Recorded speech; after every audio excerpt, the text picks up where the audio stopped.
either here in person or to our members or guests online. Oh, it is a beautiful morning here at Church of the River in Memphis. My name is Monica Clark Robinson. I'm the ministerial intern here. My pronouns are she and her. And we will now begin. If you are willing and able or interested or, think it sounds like kind of a good idea, maybe let's stand. Maybe let's sing together. We're going to do hymn number 10, Immortal Love.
A few announcements this morning before we continue our worship service.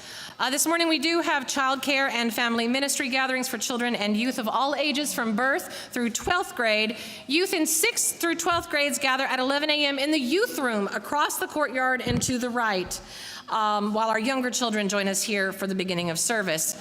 If you are a visiting youth and you would like to join your people, they are upstairs and to the right. And of course, children of all ages are always welcome to stay in the sanctuary. Love and all that jazz. Returns to the sanctuary next Sunday, February 9th at 11 a.m. Featured performers are our own Jim Spake's Hot Joe Ensemble. Also, St. John's Soup Kitchen is Saturday, February 8th from 3:30 to 5 p.m. For more information, contact Dan Bing at coresoup@yahoo.com. The Alliance meets Tuesday, February 11th at 10:30 a.m. For more information, contact Sue Myers. The program will feature Susan Beeson, Executive Director of Memphis Allies, and remember to bring a brown bag lunch. This week, Tea Time with Monica is on hiatus. I leave from Memphis this afternoon to go to my in-person residency at my seminary in Chicago. So I will be in Chicago all this week. Tea Time with Monica will resume next week, but with a new time. What did we say, Debbie? Do you remember? Is it 6? It's 6 o'clock on Thursdays. Just so I'm going to kind of break it up. Some days, some semesters, I'll have it on a different time. I'm going to choose this time now because I want to have it as an option for people who work 9 to 5. So 6 o'clock, not this week, starting next week. If you are a first-time visitor to the Church of the River, we are delighted to have you. Welcome. If you are here in person or if you're checking us out online, welcome. If you are interested in finding out more about our church, you can pick up a welcome visitor bag from the credenza on your way out. And now I would like to call up Jake Harbor for a special announcement about Micah. Yeah, Micah.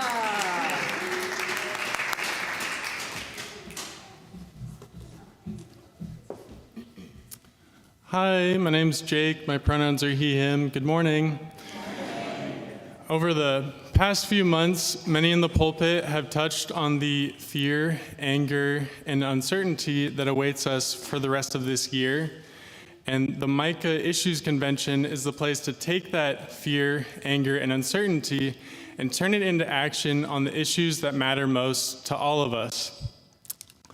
The convention is a meeting for all 55+ Micah partner organizations to collectively determine the issues that Micah will be focusing on for the foreseeable future. And it's a caucus format, so the more people we have, the more votes we get.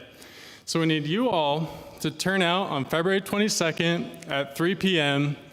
And the location is yet to be determined, but you can find the registration link in the email newsletter. As you use, I think it's important to remember the J in JetPig, justice. This is what we're all about, and I think it's time for us to walk the walk and build our interfaith power in Memphis. Here's your chance to get involved and make a difference. I hope to see you there.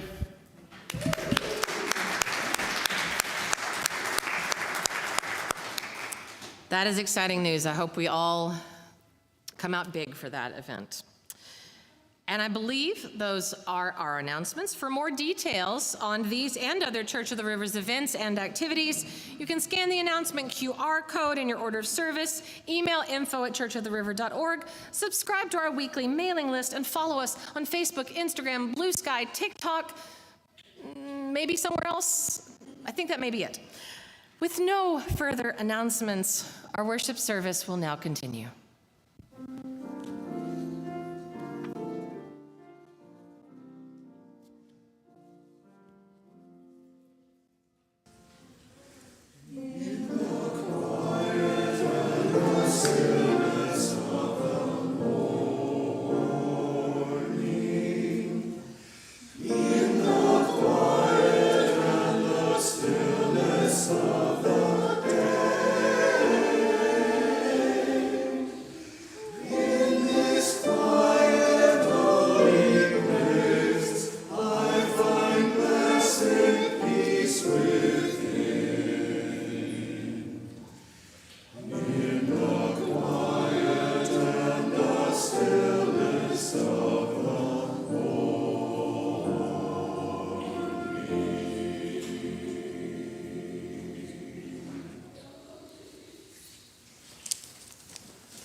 Let's all just take a moment and breathe together very mindfully. This week, the news cycle has been a lot, and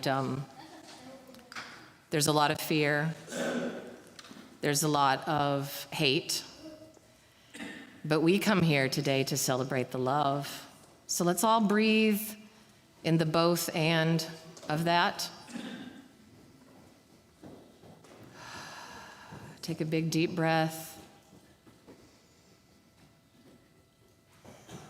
That river out there has been flowing for a long time, and it's going to keep on flowing after this. For our opening words today, there's a concept that I want to invite you to contemplate. Agape. Agape love. It is a radical, a quiet, boundless, unconditional love. Agape love is the love that we have for God, the universe, the interconnected web, for whatever words for spirit make your heart sing. Agape is also the love that Spirit has for us. And if we can find God in the face of everyone we see, then we can have agape love for everyone, for others, and even, imagine, even for ourselves. Then we'll understand that our worth doesn't depend on how many Valentines we get, or if our crush thinks we're cute, or if our mother said, "I love you" often enough, or if some fool president on a hill thinks that we deserve to exist. Oh, friends, can we let everything that isn't capital L love fall away just for a while and try, as the song says, to hold the whole world in our hands? Can we love ourselves enough to remember that we too are divine? Can we love others enough to care deeply about what matters to them, even if, and especially if, we don't understand it? Can we love the world enough to give part of ourselves in service, even in sacrifice, to its wholeness? Can we love spirit enough to let it in when it comes knocking, as it is right now, in this moment? Come in, love, and welcome. Let us worship together. And now if you will join me in the words of our chalice lighting, which is printed in your order of service. We light this chalice for the challenge of freedom, the goal of equality, and the warmth of community. May all who gather here offer and find the blessings of acceptance, loving kindness, and a grateful heart. And now I invite you to rise as willing and able for hymn number 124, Be That Guide.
Good morning, everyone.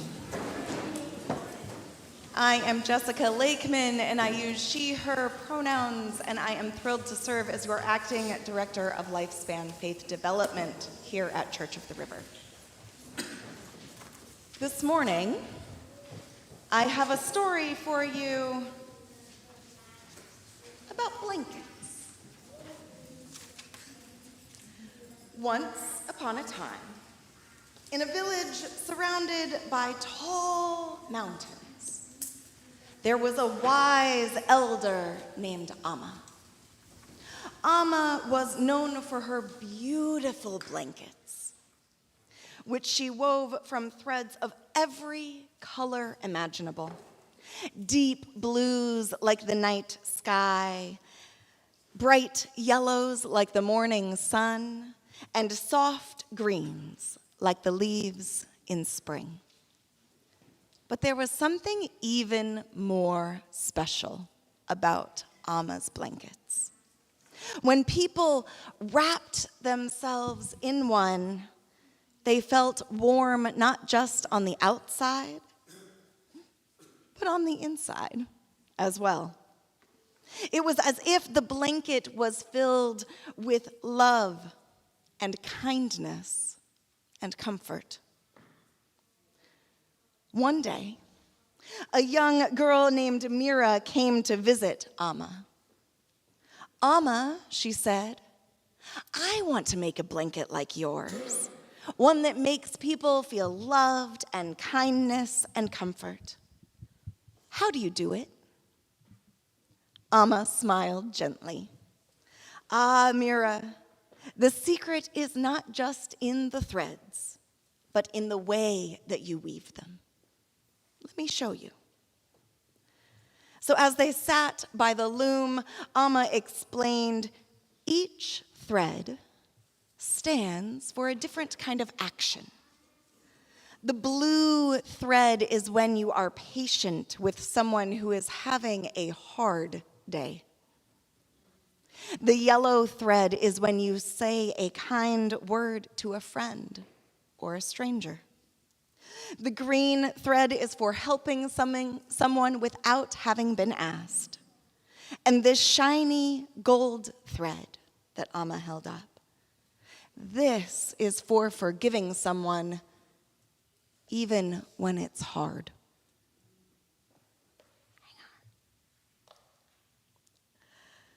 Mira's eyes sparkled. "That makes sense, Amma, but that's for people I know, right? My family and my friends?" Amma shook her head. "No, Mira. The most beautiful blankets are woven for everyone, even for those you've never met and may never meet. So imagine sending warmth to someone far away just by weaving kindness into the world." Mira thought for a moment. "How do I do that?" "You smile to someone on the street. You care about people in places that you have never been. You think about the whole world as part of your family. And the blanket becomes big enough to cover everyone when you make choices that help those people too." So from that day on, Mira began weaving her own blanket of kindness. And though it was invisible to most eyes, people could feel it wherever she went. A warmth that wrapped around their hearts. This blanket reminds me that we all have the power to weave kindness, patience, and love into the world. Not just for the people that we know, but for absolutely everyone. So what threads will you add to your blanket today? No, but really, what threads will you add to your blanket today? Reverend Vahisha? Love and kindness. Compassion and empathy. Mr. Andrew, what threads will you weave?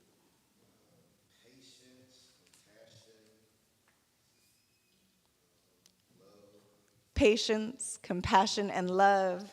Keith, what threads will you put in your blanket today?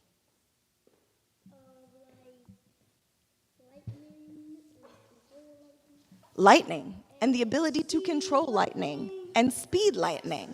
We have a superhero blanket happening right here. This is amazing. And one more thing. Lightning speed. We all need some of that. So let us remember that every small act of kindness helps us to make the world a warmer and kinder place, and maybe a lightning fast place for us all. Reverend Vahisha, will you come and bless our children as we send them out. You can look on this one. As we send them out to their classes, all of a sudden this got very short. Okay. Come on, friend. Charlotte, I need you to stop. Hi.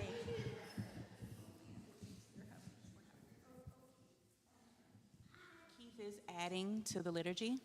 Okay. We would like to take this time to send our children in blessing. Does that feel good? Yes. Thank you. You want to help me? Blessing the children. Will y'all say it after me? Should we put our hands up? If you want to. I'm going to say it and then y'all say it, okay? You are beloved. You are beloved. You are sacred. You are sacred. You are powerful. You are powerful. Go in peace. Go in peace.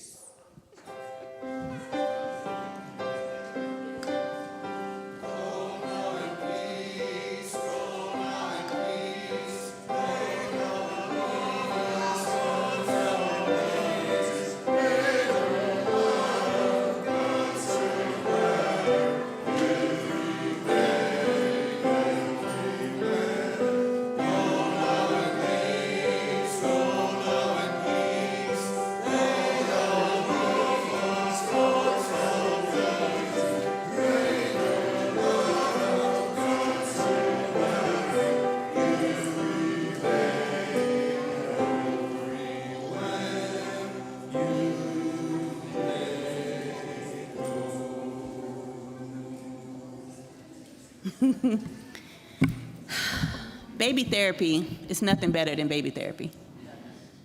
There's childlike joy available in all of us, but sometimes we got to tap into it and not just be like, oh, the children, like we used to be the children. And what stripped us of our childlike joy? Who told us that our childlike joy was inappropriate, was a nuisance, was a problem? So maybe sometimes we gotta bless ourselves with the same words that we blessed the children. That we are beloved, we are sacred, we are powerful, and we all get to deserve. We deserve to go in peace. Good morning, Church of the River. Good morning. Our first reading, I think that's what I'm doing, y'all. Yes. Our first reading is going to be from Psalm 145. It's verse 8 through 14. Psalm 145, verse 8 through 14. I am going to read it when I get my technology together, and we will walk through it a little bit later together. The psalmist said, "You are merciful, Lord. You are kind and patient and always loving. You are good to everyone, and you take care of all of your creation. All creation will thank you, and your loyal people will praise you. They will tell about your marvelous kingdom and your power, and then everyone will know about the mighty things you do and your glorious kingdom. Your kingdom is an everlasting kingdom, and your dominion endures throughout all generations. The Lord is faithful in all God's words and gracious in all God's deeds. The Lord upholds all who are falling and raises up all who are bowed down." I'm going to repeat that last line. The Lord upholds all who are falling and raises up all who are bowed down. We will transition into our interlude, which is really beautiful and some fanciful goodness. James, our musical director, has chosen a way to express ourselves in melody in German. Y'all ready for German today? Y'all didn't even know. It was gonna be a Duolingo morning. I've been learning Arabic on Duolingo. I'm on a 50-something day streak. but I know 10 words real good. We're gonna get there, y'all. But for those who are gonna sing and melody along, just want to give you some of the words for folks online, folks in virtual space and in here, and it talks about tomorrow and that the sun will shine again. So for those who, despite the day outside, there's a cloud hanging, and there are some clouds that are trying to hang. The sun will shine again.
English translation said, tomorrow, and tomorrow the sun will shine again, and on the path that I shall take, it will unite us, happy ones again, amid this same sun-breathing earth, and to the shore broad, blue-waved, we shall quietly and slowly descend. Speechless, we shall gaze into each other's eyes, in the speechless silence of bliss. shall fall on us. Speechless silence of bliss shall fall on us.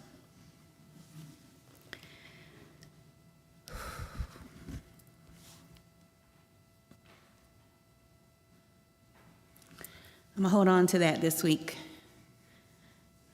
Again, when the clouds attempt to descend.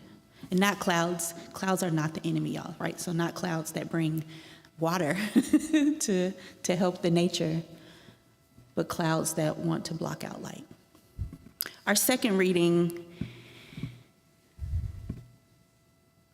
is really personal for me. We have siblings, specific siblings under attack. And it needs to be named and not looked away. And if we're going to talk about love, and we're going to talk about threads of blankets, and we're going to talk about sun coming out tomorrow, there absolutely needs to be something that is activated in us, that we are the blankets, that we are actively weaving, that we be the sun in someone's day. Comes from the Black Trans Prayer Book. It's a beautiful compilation of amazing humans who express themselves out of their life and out of their love. The title of this specific selection that I'm going to read for you today is Blessings of Our Ancestors, Our Praying Grandmothers, and it's by Deja Baptiste. You can find this online, on the interwebs, on Beyonce's internet, because you know she's going on tour. Did y'all see that announcement? Okay, this is an important part of service today, okay, y'all? My spiritual advisor, Beyonce Giselle Knowles Carter, is going on tour. Get into it, okay. Thank you. Yes, Cowboy Carter is happening. But it's the Black Trans Prayer Book. You can find it online. You can download a copy and also purchase a hard copy. Deja Baptiste, Blessing of Our Ancestors, Our Praying Grandmothers, and it reads, "You are not alone. You are not the first or the only. There is a lineage you are inheriting. It is your courage, your faith, your spirit that sets you apart. We are not doomed. We are not cursed. We are the blessed ones, the blessing. We are blessed to know our spirits are not only bound in our skin, our flesh, that bodies, like names, are expressions, manifesting the soul we bear outside of time and beyond infinity. There is a lineage here. You were never the first time your family, your hometown, your faith, your lovers loved and were loved by us, the blessed ones. We heard and nurtured our ancestors' dreams and came forward to create and dream, imagine and plant. Live in the physical what is celebrated and cherished and renewed in the spiritual."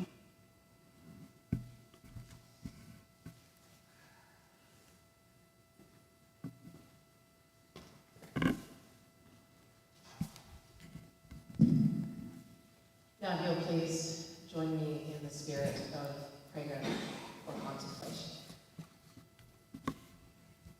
Spirit, God, sacred, divine love, which we have called by many names and by no names,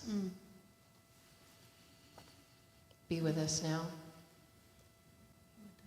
We call upon that love that centers all and surrounds all to minister to us now. These times are hard, but they're harder for some than for others. Help us hold the center. Help us center love in all we do. Help us love on our Black, brown, trans, disabled, queer, neurodivergent, all the people who might be especially targeted right now. Yes.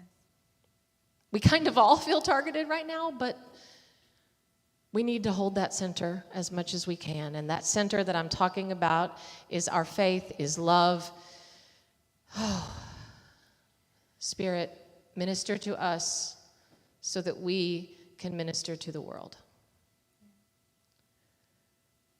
In the midst of all these national changes and difficult news, there's also our own personal things going on. There's our lives, our joys, there's grieving, there's hurt, there's new romances, there's divorces, there's all of our usual things that's hard enough as it is. But, oh God, we also have this whole other narrative going on.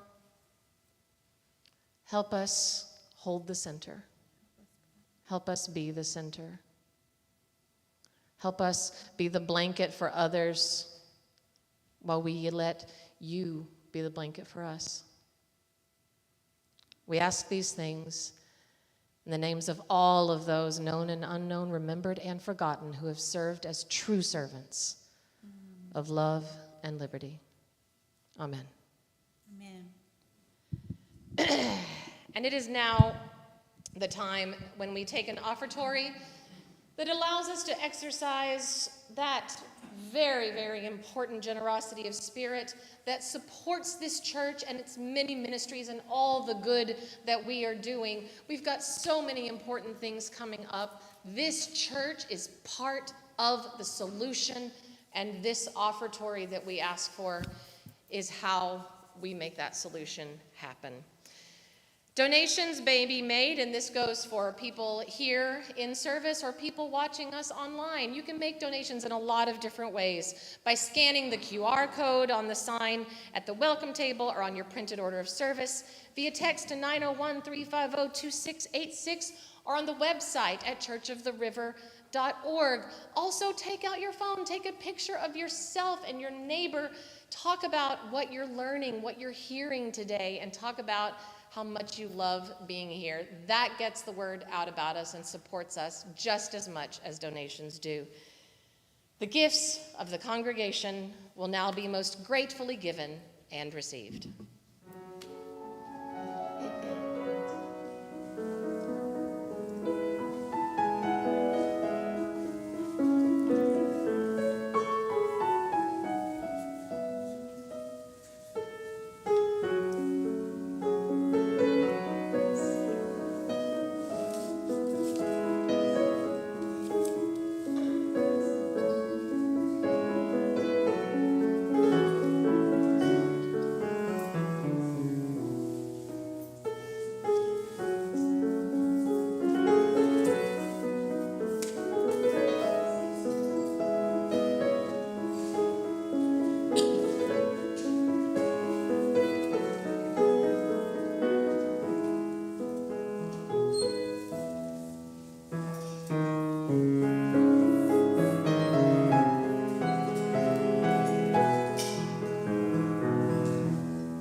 Thank you, Debbie. Thank you, James. Thank you, choir. Thank you, ushers. Thank you, Monica, for time of all age. Monica. Thank you, Monica, for prayer and ushering us in spirit in service. Thank you, Jessica, for time of all ages. And thank these babies. Did y'all see these babies? Listen, I need to get back into my interpretive dance, because I feel like that little human just was putting me to shame. But it's in me. I danced for a long time, and I was like, I know we don't totally know each other well, so I was like, man, if I just get up and start dancing, they're gonna be like, what is wrong with this lady? But that's what I wanted to do. I totally wanted to dance with that baby. So that's my disclaimer from here on out. So if you just see me and that happens, with just great love and acceptance, that's just where I'm gonna be.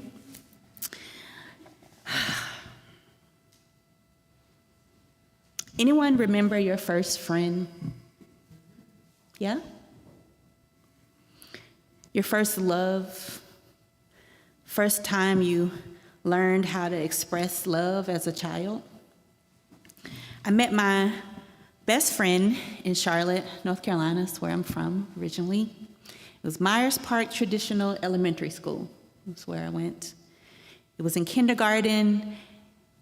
At age 5, my childlike wisdom somehow knew that Devin Marie Spence, now Benson, Dr. Benson, she fancy, y'all, was my forever friend person. A spirit much more ancient than my 5 minutes on earth compelled me, and it compelled us. I appreciated her sweet spirit. She was so kind and shy and innocently loving. Her smile lit up the whole classroom. Just every day, she just skipped in smiling.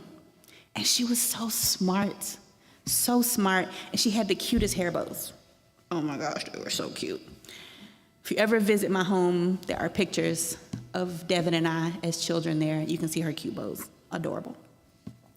42 years later, we are still best friends, y'all. We went to Myers Park Elementary School together. We went to Hawthorne Middle School together. I think it was junior high school. I think it's middle school now. Listen, I'm just telling my age here. And then we went to Independence High School together. And then we went to undergrad at the University of North Carolina at Chapel Hill. Our lives were together. Now, admittedly, there's a whole story on how we actually became friends, but that's an amusing tale that I'd happily narrate over some coffee or some tea. I can tell you after service, it's hilarious. You can tell from my expression that there was some shenanigans, and it was mine. My mom tells me that as a small child, that I told her I love you 1,000 times a day. She was like, baby, you was just like, I love you, I love you, I love you, oh, I love you.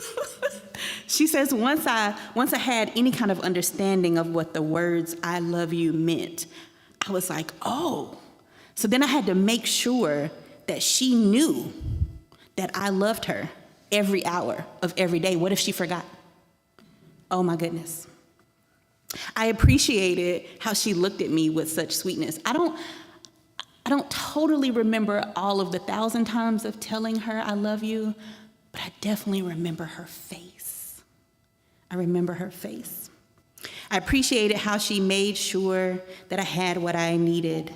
She was the last face I saw every night. Her voice was so comforting, it ushered in sleep with such ease. I appreciated that every morning when I woke up, I knew she would be there. I would jump out of bed, so excited to experience another day with her. Well, I'm not actually a morning person. So in my description of jumping out of bed, that might be just a little bit of poetic license, okay? Okay, this is storytelling, okay. I appreciated how she taught me how to care for her As a child, she taught me how to care for her as a mother, even as she mothered me with great care. She taught me how to care for myself, and she absolutely taught me how to care for other people. I can't remember how much I've said this in this space, but Vahisha means life in Arabic. My middle name, Nabiha, means noble prophet, and Hasan means to make things better. And when I would come in from playing outside, she would be like, "Did you speak life outside, Vahisha? Did you make noble decisions today at school, Nabiha? What did you make better, Hasan?" This was my mandate, and it was how to treat myself and how to treat others. I appreciate how kind she was when I was a child, how kind she is today. I appreciated how her smile just lit up my whole life. I saw that smile bigger. It was bigger than the world around me. And in reflection, that warmth from her face and being was a consistent presence, and I could feel it just rush through my whole body. I experienced love from her over and over and over again. I loved her. I love her, and then I would love her again. It was not a stagnant love. I still feel this way about my mom. She is my first and my greatest love, and I consider it a gift every day that we have together. She does live in Charlotte, North Carolina still, and we FaceTime. When I moved to Memphis, y'all, she took her phone to the phone place and was like, "I need an iPhone like my baby, because we got this, it's something called the FaceTime," and that's how we, I still have a picture of us in early 2017 taking a picture at like the Verizon or something, a selfie, and she was like, "iPhone." She was the cutest. Sometimes our togethering on FaceTime, that's where we laugh, and that's where we cry. That's where we support and encourage each other, even when we're not together in person. We are still doing life together, and she is the absolute gift of my life. So I told you about my best friend, I told you about my mom, tell you a little bit about my churchy self. It's relevant. So I am so churchy that it may be hard to tell that I wasn't actually raised in church. And when I say churchy, I mean church as in culture, the way that church culture shows up, right? My loving mother that I just gussed about, she desired a life of freedom for me, free from the limitations the world tried to place on me being a Black child or a Black girl. Y'all, this ain't on my thing. I had a teacher tell me that I talked a lot for a girl. She actually told me and my mom was like, "So if she was a boy, it would be okay?" And the teacher was like, "Yes." Whew. Well, y'all can tell that didn't change. And my mom deeply supported my ways of being, and that the way my girl showed up was gonna talk your head off, okay? So in that life of freedom that she created for me, free from these limitations, in the spirit of freedom seeking, she told me, "Go find faith." That's a quote. And so I did. I found faith with my Muslim God family. That's where my whole name comes from. I found faith with my Baptist paternal family. I found faith with my Hindu elementary school friends. I found faith with some Buddhist school friends. I normalized questioning faith with my atheist school friends. I found deep faith with my Baha'i maternal family. And it was the Baha'is that I learned that faith included community. I was like, phew. That faith was not a singular activity. This is what the Baha'is taught me. They demonstrated that gathering together and the value of every voice in community. Anybody ever been to a Baha'i faith prayer meeting? Anyone? Part of the way that I experience them is that there is not one speaker. There's not one preacher. There is a part in the gathering where they stand in a circle and everyone recites from memory or reads from the Baha'i Faith Prayer Book. So my faith formation, every voice was valuable. Every voice had the divine in it. Every voice was a part of service, was a part of being, was a part of gathering, was a part of community. And in those recitations, they described a loving God that sounded and felt like so familiar. I could relate to the love of God because this was the love I experienced daily with my mom. When the Baptist preacher spoke about God first loving us, I understood that. I was like, yeah. Because the story of my birth and my rearing and nurturing was one of a first love. My mother first loved me, so I could conceptualize a God that first loved me. So then I fell in love with God. Like my mom, it was a familiar warmth that I felt, and that feeling just rushed through my body as this consistent presence. So I experienced love for God over and over and over again. I loved God, then I loved God again, then I, like my mom, I loved God some more. And I still feel this way about the divine. And we all come to our Creator in our own way, and my way was through my mom.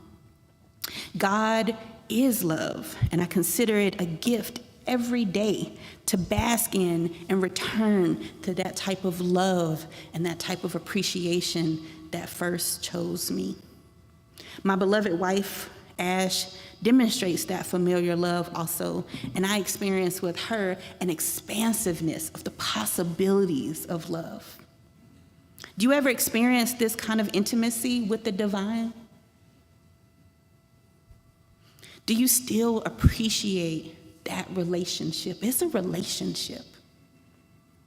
Not in ways that brings feelings of guilt and remorse. That is not the God that I know. No, we're talking about an appreciation that flows from that rush of warmth and presence that is so unique to our Creator as the actual manifestation of love. In our reading, the psalmist described that kind of God. Can we breathe through these descriptions, these qualities of God together? That feel okay? I know y'all like this, the breathingest lady. Welcome. So close your eyes if you like. Look at the river if you like. Go inward into a place that feels safe for you. And I want you to think about and remember and reflect the 9 ways that this psalmist described their experience with God. I want you to see if any of that feels familiar to you. Every time I name one of the qualities of the divine, of spirit as described, we will collectively take some breaths and experience the divine with our whole selves. I want you to bring your body, bring your being into this reflection. This is not just a mind exercise. This is a heart and a full body experience. The psalmist said, there was mercy. God was mercy. Take a mercy breath. New mercies every day. Tender mercy is the way the word describes God. Kindness. Let's breathe in the kindness of God.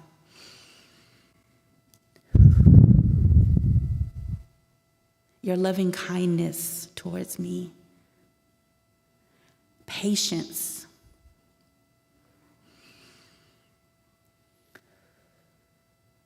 Abounding in loving kindness, love that first loves. Goodness, the psalmist says. Breathe that in. For I will sing the goodness of the Lord. Taste and see that the Lord is good. For I am certain that I will see the goodness of the Lord in the land of the living. When I think of your goodness and all that you have done for me, my soul cries out, hallelujah. Caring God.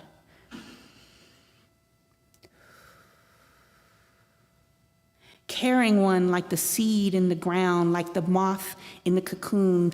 The soul has 2 lifetimes, one fragile and one eternal. For those with faith, you, O God, are in both. A powerful God, breathe.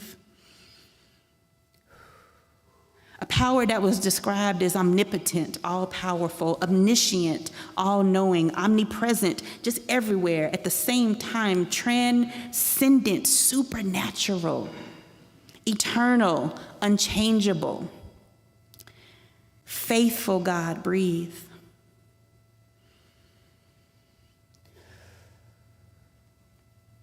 Demonstrated commitment, even in the face of obstacles. That's faithfulness. The word says, great is God's faithfulness. A gracious God, breathe in a gracious God.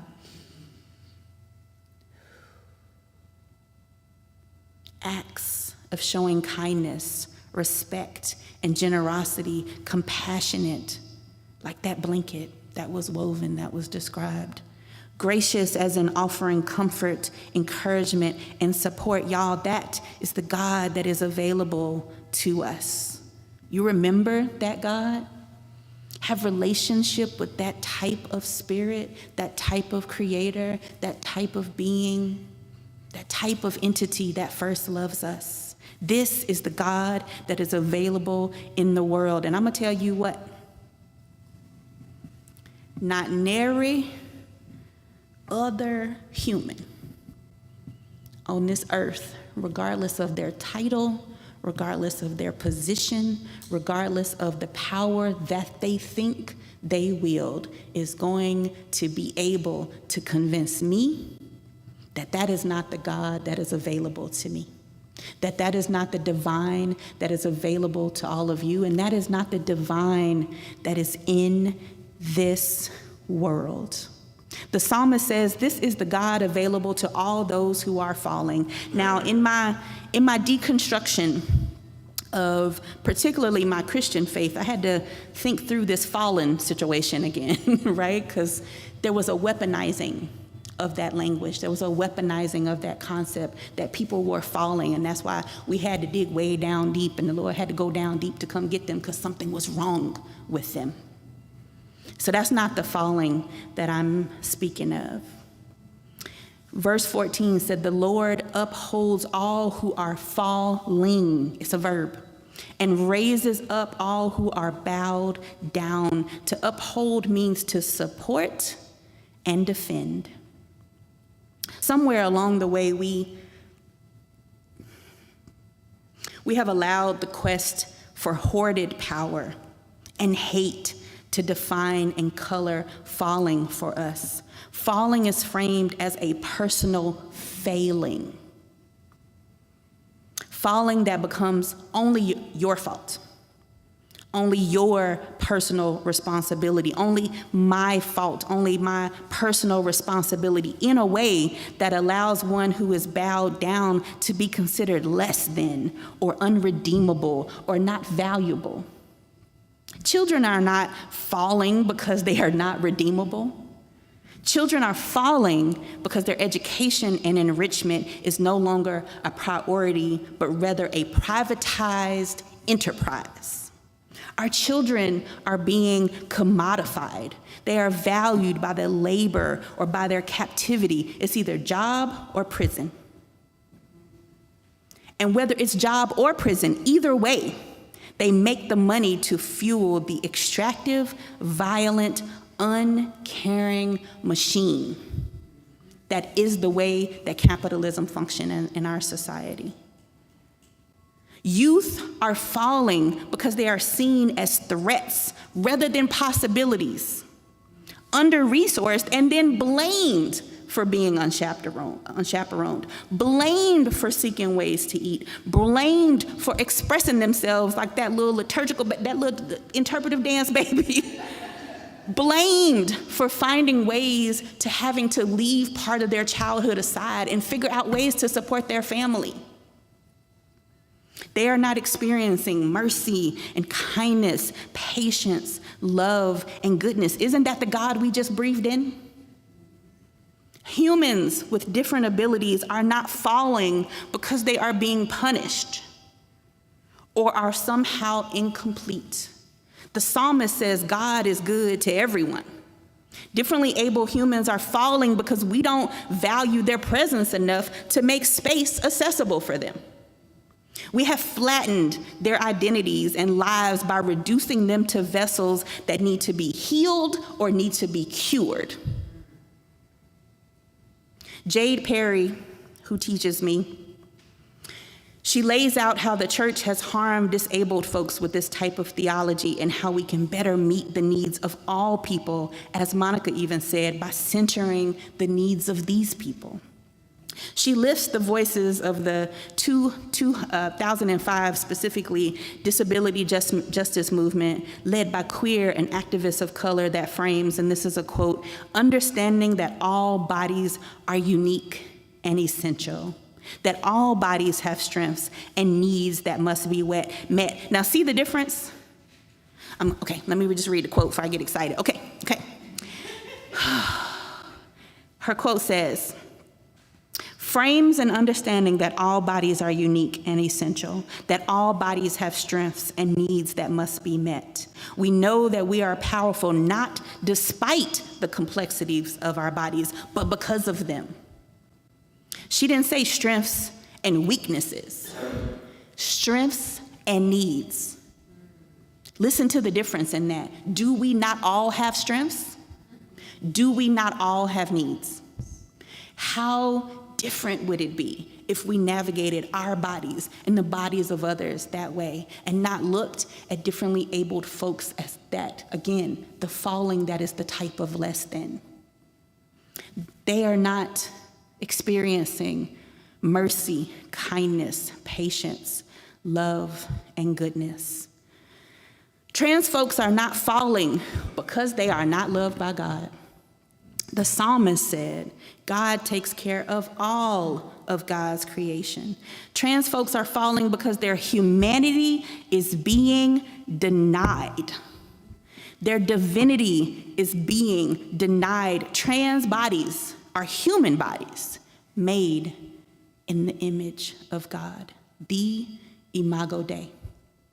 To deny the validity of that body, to deny medical care of that body, to deny autonomy of that body, how dare we? I grieve for the ways we allow ourselves to bask in the love and the care of God and somehow have the dissonance to deny that of others. How dare we bask and deny? How dare we? They are not experiencing mercy, kindness, patience, love, and goodness. So let us breathe again.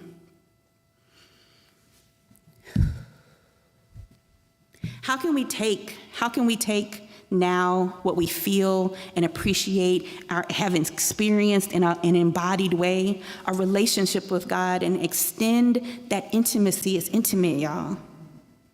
The intimacy of mercy, kindness, patience, love, and goodness to others, to everyone, to absolutely everyone. Does absolutely everyone leave anybody out?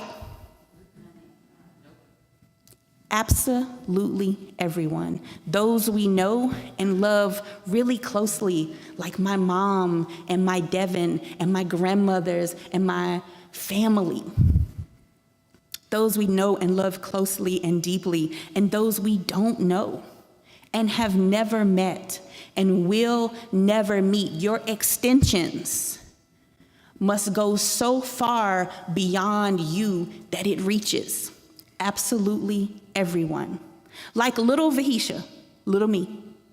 Let us tell people we love them all the time, every hour, if that's what it takes.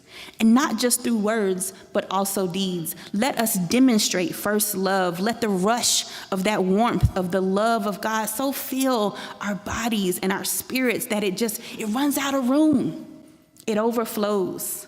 It spills out of us like that mighty rushing wind, like the splendor of the waterfalls that the psalmist describes.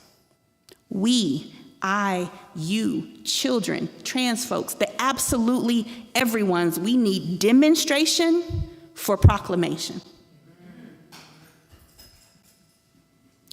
Say demonstration, for proclamation. It is not enough to say, and it is not enough to do, but it can be enough if we both do and say. It is the fullness of the expression. It is the fullness of the extension. Verse 12 and 13, then everyone will know if we demonstrate and proclamate. Then everyone will know about the mighty things that you do and your glorious kingdom. Your kingdom is an everlasting kingdom, and your dominion endures throughout all generations. So yes, y'all, individually, yes, love on people one-on-one, please. But, and also, how shall you take up a mantle of impacting the conditions that people are living in, navigating, overcoming, battling, negotiating, struggling in, falling from? This kind of impact requires systemic evaluation of power and policies and voting and community and organizing. And Jake, is that right? Jake, y'all heard Jake's invitation? There was a proclamation, was it not? In that invitation. The question is, what will be your demonstration? And I believe in you, church. I believe in you. Y'all were the first church I saw in a pride parade in my human existence, and it unlocked something in me. It healed something in me. But you can't just be like, oh, I'll see you in June with my rainbow on and at the table with my cute shirt and some glitter, and we want all of that, okay? But what about after that? What about before that? Are we extending our demonstration and our proclamation to absolutely everyone? Absolutely every day in some way. Personal demonstration and systemic demonstration. For personal proclamation and systemic proclamation. Both and, y'all. Ain't that what you said, Monica? Both and. So let us reflect on our relationship with God. Extend that first love, yes, to the ends of the earth. And start on your pew right now. Start next door right now. Up the street right now. Across the way right now. Let us be mercy, kindness, patience, love, and goodness together. As Monica said in the welcome, we too are divine. Say it with me. We too are divine. Amen. Ashe.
Now I invite everyone to rise as willing and able for our final hymn. I believe it's number 6, just as long as I have breath.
You know, the funny thing is, for the benediction today, I want to kind of just tell you, go with everything Vahisha said. Go into the world with everything Vahisha said. That's the benediction I want to give you today. But first I want to say, if you were a visitor and you came toward the end or somewhere in the middle of service, do pick up a welcome basket up here at the credenza. Here's my real benediction for you today. Go out into the world, and as you meet the challenges of your week, may you be the center of love that others need, and may you find your center. And then maybe most importantly, may you live your life so authentically, so raucously truthful, so putting truth to power, so wildly, radically loving, that if you were a book, you would be banned. Go in love, my friends. Go in peace. Amen.